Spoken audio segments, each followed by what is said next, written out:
ಸ್ನೇಹಿತರಿಗೆ ವಿಶೇಷವಾಗಿ ಚಂದ್ರಲಾ ಪರಮೇಶ್ವರಿ ಸನ್ನತಿಯಲ್ಲಿ ನೆಲೆಸಿರುವಂಥ ಪರಮೇಶ್ವರಿ ಈಕೆಯನ್ನು ಲಕ್ಷ್ಮೀ ಚಂದ್ರಲಾ ಪರಮೇಶ್ವರಿ ಅಂತಲೇ ಕರೀತಾರೆ. ಈ ಸನ್ನತಿ ಕ್ಷೇತ್ರವನ್ನು ಹೊನ್ನಗುಂಟ ಅಂತ ಕೂಡ ಕರೀತಾರೆ. ಇವತ್ತು ಈ ಒಂದು ಕ್ಷೇತ್ರದ ಮಹಿಮೆ ಎಷ್ಟದ ತಿಳಿಸ್ಕೊಡ್ತೇನೆ ಅಂತ.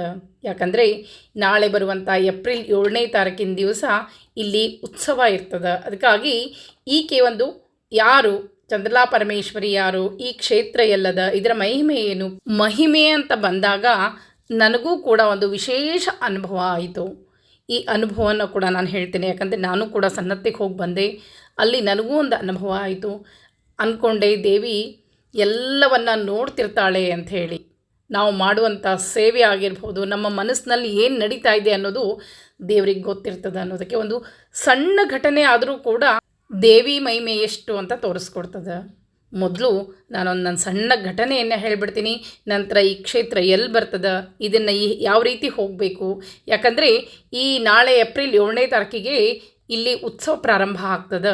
ಈ ಉತ್ಸವದಲ್ಲಿ ಎಲ್ಲ ರಾಜ್ಯದಿಂದ ಜನರು ಬರ್ತಾರೆ. ಯಾಕಂದರೆ ಬಹಳಷ್ಟು ಜನರ ಮನೆಯ ಕುಲದೇವತೆಯಾಗಿ ಪೂಜೆಯನ್ನು ಸ್ವೀಕರಿಸ್ತಾ ಇರುವಂಥ ಲಕ್ಷ್ಮೀ ಚಂದ್ರಲಾ ಪರಮೇಶ್ವರಿ, ಸಾಕ್ಷಾತ್ ಲಕ್ಷ್ಮೀ ಸ್ವರೂಪಳಾದಂಥ ಚಂದ್ರಲಾ ಪರಮೇಶ್ವರಿಗೆ 7ನೇ ತಾರೀಕಿಗೆ ಉತ್ಸವ ಇರ್ತದೆ. ಇದನ್ನು ನೋಡಲಿಕ್ಕೆ 2 ಕಣ್ಣು ಸಾಲುವುದಿಲ್ಲ ಅಂತ ಕೂಡ ಹೇಳ್ತಾರೆ. ಅದಕ್ಕಾಗಿ ನಾವು ಉತ್ಸವದಲ್ಲೇ ಹೋಗಿಲ್ಲ, ಆದರೆ ಮಧ್ಯ ಸಮಯದಲ್ಲಿ ಹೋಗಿದ್ದೆ. ಆದರೂ ಕೂಡ ಆ ಕ್ಷೇತ್ರವನ್ನು ದರ್ಶನ ಮಾಡೋದೇ ಒಂದು ಭಾಗ್ಯ ಅಂತ ಹೇಳ್ಕೊತೇನೆ. ಒಂದು ಸಣ್ಣ ಘಟನೆಯನ್ನು ಕೂಡ ಹೇಳ್ತೇನೆ, ಕೇಳ್ರಿ. ಬಹಳ ವರ್ಷಗಳ ಹಿಂದೆ ನಾನು ನಮ್ಮ ಪರಿಚಯದವ್ರ ಜೋಡಿ ಸನ್ನತಿ ಕ್ಷೇತ್ರಕ್ಕೆ ಕರ್ಕೊಂಡು ಹೋಗಿದ್ರು ಅವರು. ಯಾಕಂದರೆ ಅವ್ರ ಮನೆ ಕುಲದೇವರು, ಅವರು ನಮ್ಮನ್ನು ಖರ್ಚು ಮಾಡಿ ಕರ್ಕೊಂಡು ಹೋಗಿದ್ದರು. ಹೋದಂಥ ಸಂದರ್ಭದಲ್ಲಿ ನಾವು ರಾತ್ರಿ ಬಿಟ್ಟು ಬೆಳಗ್ಗೆ ಹೋಗಿದ್ವಿ. ಅಂದರೆ ರಾತ್ರಿ ಎಲ್ಲ ಪ್ರಯಾಣ ಮಾಡಿ ಬೆಳಗ್ಗೆ ಅಲ್ಲಿ ಕ್ಷೇತ್ರಕ್ಕೆ ಹೋಗಿದ್ವಿ. ಆ ಕ್ಷೇತ್ರ ಅಂದರೆ ಸನ್ನತಿ ಕ್ಷೇತ್ರ ಕಾಗಿಣ ಮತ್ತು ಭೀಮಾ ನದಿಯ ದಂಡೆ ಮೇಲದ. ಬಹಳ ಸುಂದರವಾಗಿರುವಂಥ ಈ ಒಂದು ಕ್ಷೇತ್ರ, ಅಲ್ಲಿ ನದಿಯಲ್ಲಿ ಸ್ನಾನವನ್ನು ಮಾಡ್ಕೊಳ್ಬೇಕು ಅಂಥೇಳಿ ಬೆಳಗ್ಗೆ ಸ್ನಾನ ಎಲ್ಲ ಮುಗಿಸ್ಕೊಂಡ್ವಿ. ಎಲ್ಲರೂ ಮುಗಿಸಿ ಸ್ನಾನವನ್ನು ಮಾಡಿ ಮಡಿ ಬಟ್ಟೆಗಳನ್ನೆಲ್ಲ ಧರಿಸ್ಕೊಂಡು ಇನ್ನು ಪೂಜೆಗೆ ಹೋಗಬೇಕು. ಏನು ಗರ್ಭಗುಡಿ ಇರ್ತದಲ್ಲ, ಅವಾಗ ಅಷ್ಟೊಂದು ಗದ್ದಲು ಇರಲಿಲ್ಲ ನಾವು ಹೋದಾಗ. ಈಗ ಬಹಳಷ್ಟು ಗದ್ದಲ ಅಂತ ಹೇಳ್ತಾರೆ. ಆವಾಗ ಸಾಮಾನ್ಯವಾಗಿ ಗರ್ಭಗುಡಿ ಮುಂದೆ ಏನು ಪ್ರಾಂಗಣ ಇರ್ತದಲ್ಲ, ಅಲ್ಲೇ ಕೂಡಿಸಿ ನಮಗೆಲ್ಲ ಪೂಜೆಯನ್ನು ಮಾಡಿಸ್ತಿದ್ರು. ಹೋದಂಥ ಸಂದರ್ಭದಲ್ಲಿ ಎಲ್ಲರೂ ಸೇವಾ ಚೀಟಿಯನ್ನು ಹರಿಸಿದ್ರು. ಆದರೆ ನಾನು ಯಾವುದೂ ಚೀಟಿಯನ್ನು ತೆಗೆದುಕೊಳ್ಳಲಿಲ್ಲ. ಯಾಕಂದರೆ ಅಷ್ಟಕ್ಕಷ್ಟೇ ಇತ್ತು ನನ್ನಷ್ಟು ಹಣ. ಹೀಗಾಗಿ ನನಗೂ ಒಂದು ಆಸೆ ಇತ್ತು, ಅಂದರೆ ಕುಂಕುಮಾರ್ಚನೆಯನ್ನು ಮಾಡಿಸ್ಬೇಕು ಅಂಥೇಳಿ. ನಮ್ಮ ಮನೆಯಲ್ಲಿ ಕೆಲವರು ಹಿರಿಯರು ಬಂದಿದ್ದರು, ಅವ್ರು ಯಾರೋ ಸೇವಾ ಚೀಟಿಯನ್ನು ಹರಿಸ್ಕೊಂಡ್ರು, ಎಲ್ಲ ಮಾಡಿದರು. ಆದರೂ ಕೂಡ ನನಗೊಂದು ಆಸೆ ಇತ್ತು, ಒಂದು ಕುಂಕುಮಾರ್ಚನೆಯನ್ನು ಮಾಡಿಸೋಣ ಅಂಥೇಳಿ. ನನ್ನ ಹತ್ರ ಅಷ್ಟೊಂದು ದುಡ್ಡು ಇರಲಿಲ್ಲ. ಹೀಗಾಗಿ ಸುಮ್ಮನಾಗ್ಬಿಟ್ಟೆ. ಮುಂದೆ ಎಲ್ಲರೂ ದೇವಸ್ಥಾನದ ಒಳಗೆ ಹೋದ್ವಿ. ಯಾರ್ಯಾರು ಚೀಟಿ ಇತ್ತು ಅವ್ರ ಹತ್ರ ಎಲ್ಲರೂ ಸೇವೆಯನ್ನು ಮಾಡಿಸ್ಲಿಕ್ಕೆ ಶುರು ಮಾಡಿದರು. ನಾನು ನೋಡ್ತಾ ಸುಮ್ಮನೆ ಕೂತಿದ್ದೆ. ಅಷ್ಟರಲ್ಲಿ ಏನಾಗ್ಬಿಡ್ತು ಅಂದರೆ, ನನ್ನಮ್ಮನ್ನು ಯಾರು ಕರ್ಕೊಂಡು ಹೋಗಿದ್ರಲ್ಲ ಅವರು ಎಲ್ಲ ಚೀಟಿ ಮಾಡಿಸಿದ್ರು. ಅಂದರೆ ಸರ್ವ ಸೇವೆಯನ್ನು ಮಾಡಿಸಿದ್ರು, ಎಲ್ಲ ಮಾಡಿಸಿದ್ರು.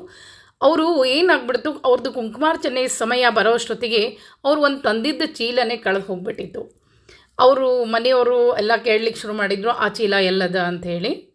ಅಷ್ಟೊತ್ತಿಗೆ ಅವರು ಹುಡುಕಾಡ್ಲಿಕ್ಕೆ ಶುರು ಮಾಡಿದರು, ಎಲ್ಲೂ ಸಿಗಲಿಲ್ಲ.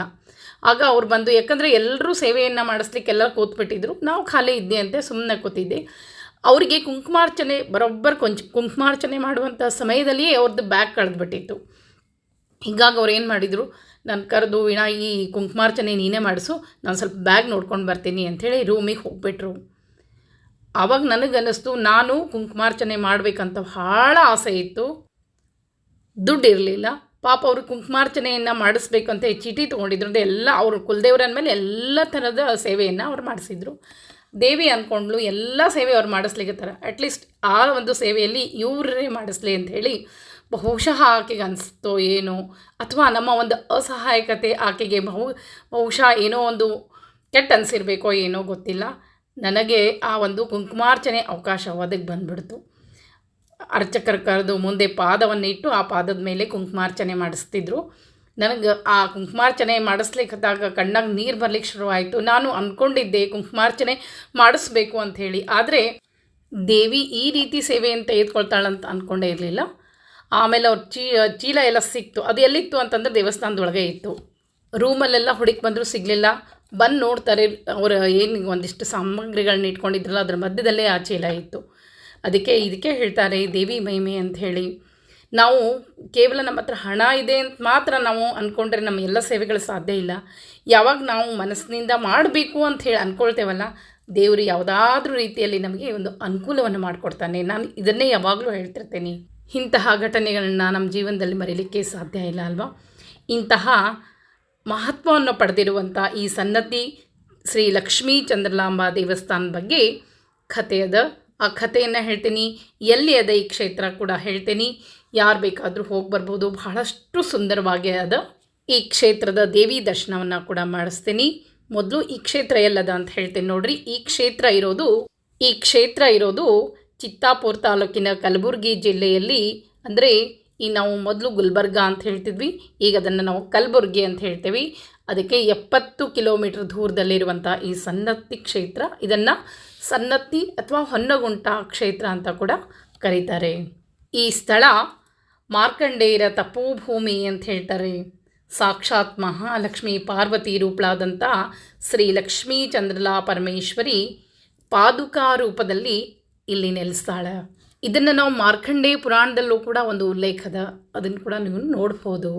ಇನ್ನು ಈ ಕ್ಷೇತ್ರ ಕಾಗಿಣ ಮತ್ತು ಭೀಮಾ ನದಿಯ ಸಂಗಮದ ಪ್ರಶಾಂತ ವಾತಾವರಣದಲ್ಲಿ ನೆಲೆಸಿರೋದ್ರಿಂದ ಬಹಳಷ್ಟು ಸುಂದರವಾಗಿದೆ. ನದಿ ಒಂದು ಕಡೆ, ನದಿ ದಂಡಿ ಒಂದು ಕಡೆ, ಪೂರ್ಣ ಹಚ್ಚು ಹಸಿರಾದಂಥ ವಾತಾವರಣ ಬಹಳಷ್ಟು ಸುಂದರವಾಗಿ ಅನ್ನಿಸ್ತದೆ. ಶ್ರೀ ಲಕ್ಷ್ಮೀ ಚಂದ್ರಲಾ ಪರಮೇಶ್ವರಿ ಪಾದುಕಾ ರೂಪದಲ್ಲಿ ಇಲ್ಲಿ ನೆಲೆಸಾಳ. ಆದರೂ ಕೂಡ ಮೂರ್ತಿ ಇಲ್ಲಿ ಸ್ಥಾಪನೆಯನ್ನು ಮಾಡಿ ಬಂದ ಭಕ್ತಾದಿಗಳಿಗೆ ದೇವಿ ಅನುಗ್ರಹ ಆಗಲಿ ಅಂಥೇಳಿ ಒಂದು ಸುಂದರವಾದ ಕಥೆ ಅದ. ಈಕೆ ಯಾಕೆ ಪಾದುಕಾ ರೂಪದಲ್ಲಿ ಬಂದು ನೆಲೆಸಿದ್ಲು ಅನ್ನೋದಕ್ಕೆ ವಿಶೇಷವಾಗಿರುವಂಥ ಒಂದು ಕಥೆ ಅದ. ಕಥೆಯನ್ನು ಕೂಡ ಹೇಳ್ತೀನಿ, ದೇವಿ ದರ್ಶನವನ್ನು ಮಾಡಿಕೊಳ್ಳ್ರಿ, ಕಥೆಯನ್ನು ಹೇಳ್ತೀನಿ. ಹಿಂದೆ ಮಾರ್ಕಂಡೇಯ ಮುನಿಗಳು ತಪೋಭೂಮಿಯಲ್ಲಿ ನಾರಾಯಣ ಚಂದ್ರವದನೆ ಅನ್ನುವ ಋಷಿ ದಂಪತಿಗಳು ಲಕ್ಷ್ಮಿಯನ್ನು ಉಪಾಸನೆಯನ್ನು ಮಾಡ್ತಿದ್ರು. ಈ ಪ್ರದೇಶವನ್ನು ರಾಜನಾದಂಥ ಸೇತುರಾಯ ಅನ್ನುವ ಆಳ್ತಾ ಇದ್ದ. ಹೀಗಿರಬೇಕಾದ್ರೆ ಒಂದು ಸಲ ಏನು ಮಾಡ್ತಾನೆ, ಸೇತುರಾಯ ಬೇಟೆಗಾಗಿ ಈ ಒಂದು ಪ್ರದೇಶಕ್ಕೆ ಬರ್ತಾನೆ. ಬಹಳಷ್ಟು ಬಾಯಾರಿಕೆ ಆಗಿಬಿಡ್ತದೆ. ಬಾಯಾರಿಕೆ ಆದಂಥ ರಾಜ ಅಲ್ಲೇ ಹತ್ತಿರವಿದ್ದಂಥ ನಾರಾಯಣ ಮುನಿ ಆಶ್ರಮಕ್ಕೆ ಬಂದು ಕುಡಿಲಿಕ್ಕೆ ನೀರನ್ನು ಕೇಳ್ತಾನೆ. ಆಗ ಋಷಿ ಪತ್ನಿ ಚಂದ್ರವದನೆ ಅತಿಥಿ ಸತ್ಕಾರವನ್ನು ಮಾಡಬೇಕು ಅಂಥೇಳಿ ಆತನಿಗೆ ನೀರನ್ನು ಕೊಟ್ಟು ದಾಹವನ್ನು ಪರಿಹರಿಸ್ತಾಳೆ. ಅತ್ಯಂತ ಚಲುವೆಯಾದಂಥ ಋಷಿ ಪತ್ನಿಯನ್ನು ಕಂಡಂಥ ರಾಜ ಅವಳ ಚಲುವೆಗೆ ಮನಸೋತು ನೀನು ನನ್ನವಳಾಗಬೇಕು ಅಂಥೇಳಿ ಆಕೆಯನ್ನು ಪೀಡಿಸಲಿಕ್ಕೆ ಶುರು ಮಾಡ್ತಾನೆ. ಯಾವಾಗ ಆ ಋಷಿ ಪತ್ನಿ ಆತನನ್ನು ತಿರಸ್ಕಾರವನ್ನು ಮಾಡ್ತಾಳೋ ಆಗ ಅವಳನ್ನು ಬಲವಂತವಾಗಿ ಅಪಹರಿಸಿಕೊಂಡು ತನ್ನ ಪಟ್ಟಣವಾದಂಥ ಸನ್ನತಿಗೆ ಕರೆದುಕೊಂಡು ಅಲ್ಲಿ ಬಂದು ಬಂಧನದಲ್ಲಿ ಇಟ್ಟುಬಿಡ್ತಾನೆ.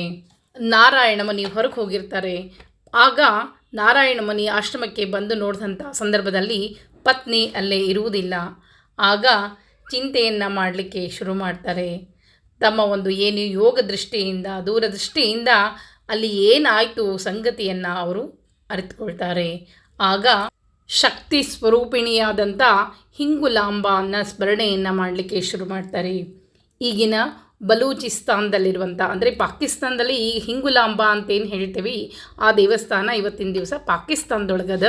ಪಾಕಿಸ್ತಾನದ ಕಿತಾರ್ ಅನ್ನುವ ಪರ್ವತ ಶ್ರೇಣಿಯಲ್ಲಿ ಈ ಒಂದು ಕ್ಷೇತ್ರ ಅತ್ಯಂತ ದೊಡ್ಡ ಕ್ಷೇತ್ರ ಅಂತಲೇ ಹೇಳ್ತಾರೆ. ಶಕ್ತಿ ಪೀಠ ಅಂಥೇಳಿ ಇಲ್ಲಿ ಬಹಳಷ್ಟು ಜನರು ಈಗಲೂ ಕೂಡ ಹೋಗಿ ಬರ್ತಾರೆ. ಇಲ್ಲಿ ಏಪ್ರಿಲ್ ತಿಂಗಳಲ್ಲಿ ಜಾತ್ರೆ ಕೂಡ ಆಗ್ತದೆ. ಇದೇ ಏಪ್ರಿಲ್ 7ನೇ ತಾರೀಕು ಅಲ್ಲಿ ಕೂಡ ಜಾತ್ರೆ ಇರ್ತದೆ. ಆ ಹಿಂಗುಲಾಂಬ ಜಾತ್ರೆಯಲ್ಲಿ 2.5 ಲಕ್ಷ ಅಷ್ಟು ಜನ ಸೇರ್ತಾರಂತೆ. ಅಂಥ ದೊಡ್ಡದಾಗಿರುವಂಥ ಜಾತ್ರೆ ಆಗ್ತದಲ್ಲಿ. ಈಗಲೂ ಕೂಡ ಅಷ್ಟೇ ಮಹತ್ವವನ್ನು ಪಡೆದಿರುವಂಥ ಶಕ್ತಿಪೀಠ ಅಂಥೇಳಿ ಆ ಶಕ್ತಿಪೀಠಕ್ಕೆ ನಾರಾಯಣ ಮುನಿ ಪ್ರಾರ್ಥನೆಯನ್ನು ಮಾಡಿಕೊಳ್ತಾರೆ. ಯಾವ ರೀತಿ ಅಂದರೆ ಅವರ ಪ್ರಾರ್ಥನೆಗೆ ಸಾಕ್ಷಾತ್ ಹಿಂಗುಲಾಂಬಾ ದೇವಿ ಏನು ವರ ಬೇಕು ಅಂತ ಕೇಳ್ತಾಳೆ. ಆಗ ಎಲ್ಲ ಘಟನೆಯನ್ನು ಹೇಳಿದ ಮೇಲೆ ನೀನು ಸನ್ನತ್ತಿಗೆ ಬಂದು ಆ ಒಂದು ರಾಜನನ್ನು ಸಂಹಾರ ಮಾಡಬೇಕು, ನನ್ನ ಪತ್ನಿಯನ್ನು ನನಗೆ ಮತ್ತೆ ಮರಳಿ ಕೊಡಬೇಕು ಅಂಥೇಳಿ ನಾರಾಯಣ ಮುನಿಯ ಪ್ರಾರ್ಥನೆಗೆ ಓಗಟ್ಟು ಹಿಂಗುಲಾಂಬಾ ದೇವಿ ಆಕೆ ಆ ಒಂದು ಸನ್ನತ್ತಿಗೆ ಬರಲಿಕ್ಕೆ ಒಪ್ಕೊಳ್ತಾಳೆ. ಸನ್ನತ್ತಿಗೆ ಬಂದು ಸೇತುರಾಜನನ್ನು ಕೊಂದು ಮತ್ತೆ ಮರಳಿ ಪತ್ನಿಯನ್ನು ಕೊಡಿಸ್ತೇನೆ ಅಂತ ಹೇಳಿ ಅವರ ಪ್ರಾರ್ಥನೆಗೆ ಓಗೊಟ್ಟು ಆಗ ಆಕೆ ಒಂದು ಷರತ್ತನ್ನು ಹಾಕ್ತಾಳೆ. ನೀವು ಮುಂದೆ ಮುಂದೆ ಹೋಗ್ತಿರಬೇಕು, ನಾನು ಹಿಂದೆ ಹಿಂದೆ ನಡ್ಕೊಂಡು ಬರ್ತೇನೆ. ನೀನು ಯಾವುದೇ ಒಂದು ಕಾರಣಕ್ಕೂ ಹಿಂದೆ ತಿರುಗಿ ನೋಡಬಾರ್ದು. ನಾನು ಬರ್ತಾ ಇರುವಂಥ ಕೇವಲ ಗೆಜ್ಜೆ ಸಪ್ಪಳದಿಂದ ಮಾತ್ರ ನಾನು ಹಿಂದೆ ಇರುತ್ತೇನೆ. ನೀನು ಯಾವುದೇ ಕಾರಣಕ್ಕೂ ಹಿಂದೆ ತಿರುಗಿ ನೋಡಬಾರ್ದು ಅಂತ ಹೇಳಿದಾಗ ನಾರಾಯಣ ಮುನಿಗಳು ಮುಂದೆ ಮುಂದೆ ಹೋಗ್ತಿರ್ತಾರೆ. ಹಿಂಗುಲಾಂಬ ಹಿಂದೆ ನಡೆದುಕೊಂಡು ಹೋಗ್ತಿರ್ತಾಳೆ. ಗೆಜ್ಜೆ ಸಪ್ಪಳ ಕೇಳ್ತಾ ಇರ್ತದೆ. ಅದನ್ನು ಕೇಳಿಸ್ಕೊಂಡು ನಾರಾಯಣ ಮುನಿಗಳು ಹೋಗ್ತಾ ಇರ್ತಾರೆ. ಹೀಗಿರಬೇಕಾದ್ರೆ ಇನ್ನೇನು ಸನ್ನತಿ ಹತ್ತಿರದಲ್ಲೇ ಬರಬೇಕು ಅನ್ನೋಷ್ಟರಲ್ಲಿ ಅಲ್ಲಿ ಒಂದು ಹೊನ್ನಗುಂಟ ಅಂಥೇಳಿ, ಅಂದರೆ ಈಗಿಂದು ಹೊನ್ನಗುಂಟ ಅಂತ ಹೇಳ್ತಾರೆ, ಶಾಬಾದೇನ್ ಒಂದು ಊರು ಬರ್ತದಲ್ಲ, ಅಲ್ಲಿ ಕಾಗಿಣಾ ನದಿ ಹರಿತದೆ. ಆ ನದಿಯ ಒಂದು ಸಪ್ಪಳಕ್ಕೆ ಆಕೆಯ ಒಂದು ಗೆಜ್ಜೆ ಸಪ್ಪಳ ಕೇಳುವುದೇ ಇಲ್ಲ. ಆಗ ನಾರಾಯಣ ಮುನಿಗಳು ಹಿಂತಿರುಗಿ ನೋಡಿಬಿಡ್ತಾರೆ. ಆಗ ಸಂಶಯದಿಂದ ಹಿಂತಿರುಗಿ ನೋಡಿದಾಗ ದೇವಿಗೆ ಬಹಳಷ್ಟು ಸಿಟ್ಟು ಬಂದುಬಿಡ್ತದೆ. ನಾನು ಹೇಳಿದರೂ ಕೂಡ ನನ್ನ ಮಾತನ್ನು ನೀನು ಕೊಟ್ಟ ವಚನವನ್ನು ಮರೆತು ಹಿಂತಿರುಗಿ ನೋಡಿ ನಾನು ಮುಂದೆ ಬರಲಾರೆ ಅಂಥೇಳಿ ಈಗಿನ ಒಂದು ಹೊನ್ನಗುಂಟದಲ್ಲಿ ಆಕೆ ನೆಲೆಸ್ತಾಳೆ. ಆಕೆ ನಾರಾಯಣ ಮುನಿ ಎಷ್ಟೇ ಆಕೆಯನ್ನು ಬೇಡ್ಕೊಂಡ್ರೂ ಕೂಡ ಆಕೆ ನನ್ನ ಮಾತಿಗೆ ನೀನು ನನ್ನ ಕರಾರಕ್ಕೆ ಒಪ್ಪಿಲ್ಲ ಅಂದಮೇಲೆ ನಾನು ಬರೋದಿಲ್ಲ ಅಂಥೇಳಿ ಆಗ ನಾರಾಯಣ ಮುನಿ ಕೈಯಲ್ಲಿ ಒಂದು ತೆಂಗಿನಕಾಯಿಯನ್ನು ಕೊಡ್ತಾಳೆ.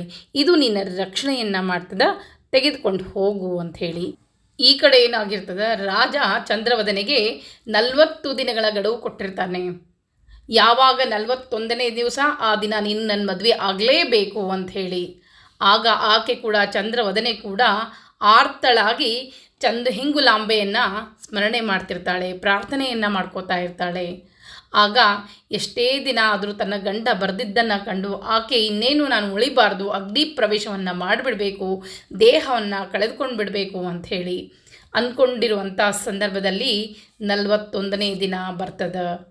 ಆಗ ನಾರಾಯಣ ಮುನಿ ಕೂಡ 41ನೇ ದಿವಸನೇ ಎಲ್ಲಿ ಹೆಂಡತಿಯನ್ನು ಕರೆದುಕೊಂಡು ಹೋಗಿರ್ತಾನೋ ಅಲ್ಲಿಗೆ 41ನೇ ದಿವಸವೇ ಬರ್ತಾರೆ. ಬಂದಂಥ ಅವರು ಏನು ಮಾಡಬೇಕು ಅನ್ನೋಷ್ಟರಲ್ಲಿ ಆ ತೆಂಗು ಅಕಸ್ಮಾತಾಗಿ ಕೈಯಿಂದ ಜಾರಿ ಬಿದ್ದುಬಿಡ್ತದೆ. ಆಗ ಆ ತೆಂಗಿನಿಂದ 5 ಭ್ರಮರಗಳು, ದುಂಬಿ ಅಂತ ಹೇಳ್ತೇವಲ್ಲ, ಕರಿ ಬಣ್ಣದ್ದು ದುಂಬಿಗಳು, ಅದರಿಂದ ಅಂದರೆ ಏನು ತೆಂಗಿನಕಾಯಿ ಹೊಡಿತದಲ್ಲ ಅದರಿಂದ 5 ದುಂಬಿಗಳು ಬರ್ತಾವ. ರಾಜನನ್ನು ಏನು ಮದುವೆ ಆಗಬೇಕು ಅಂತ ರೆಡಿ ಆಗ್ತಿರ್ತಾನಲ್ಲ ಆ ರಾಜನನ್ನು ಬೆನ್ನಟ್ಟುಕೊಂಡು ಹೋಗ್ತವೆ. ಆತ ರಾಜ ಓಡಿ ಹೋಗ್ತಾನೆ, ತಪ್ಪಿಸ್ಕೊಳ್ಳಿಕ್ಕೆ ಸಾಧ್ಯನೇ ಇಲ್ಲ.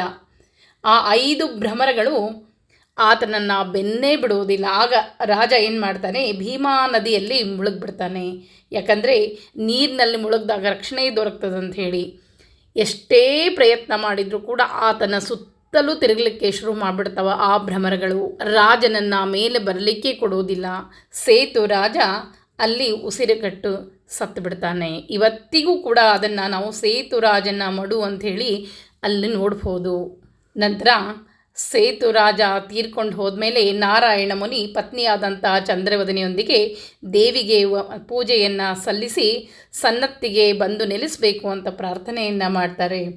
ದೇವಿ ತನ್ನ ಏನು ಪಾದಿಕೆಯನ್ನು ಕೊಟ್ಟು ಇದು ನನ್ನ ಪ್ರತೀಕವಾಗಿ ನೀವು ಅಲ್ಲಿ ಪ್ರತಿಷ್ಠಾಪನೆಯನ್ನು ಮಾಡಿ ಪೂಜೆಯನ್ನು ಮಾಡಿರಿ, ನಾನು ಎಲ್ಲವನ್ನ ನೋಡ್ತೇನೆ ಅಂಥೇಳಿ ಆಕೆ ಪಾದಿಕೆಯನ್ನು ಕೊಡ್ತಾಳೆ. ಆ ಪಾದಿಕೆಯನ್ನು ತೆಗೆದುಕೊಂಡು ಸನ್ನತಿಯಲ್ಲಿ ಬಂದು ಪ್ರತಿಷ್ಠಾಪನೆಯನ್ನು ಮಾಡ್ತಾರೆ.